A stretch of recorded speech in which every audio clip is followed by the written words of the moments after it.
Ce qu'on constate, c'est que les jeunes ont un a priori très positif sur les espaces de travail partagés, puisqu'on leur a demandé dans quel type d'espace de travail ils aimeraient bien travailler lors de leur premier emploi.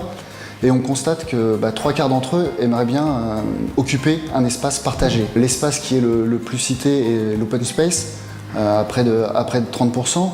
Et on a uniquement 19% des jeunes qui vont nous dire vouloir un bureau individuel.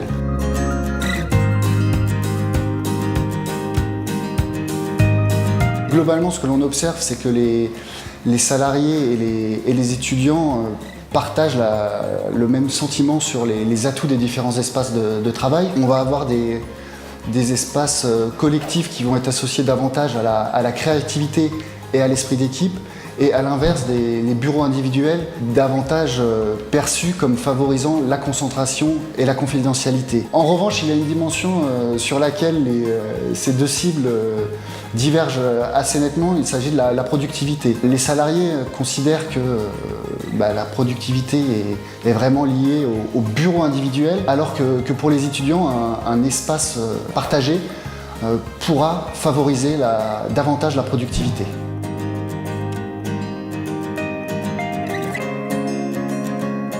Ce que l'on constate, c'est que les étudiants et les salariés considèrent que le coworking et le desk sharing ne seront amenés à se développer que dans certains types d'entreprises très particuliers. A l'inverse, pour les étudiants et les salariés, pour un tiers d'entre eux, le télétravail va vraiment se développer très largement et concerner toutes les entreprises sans distinction.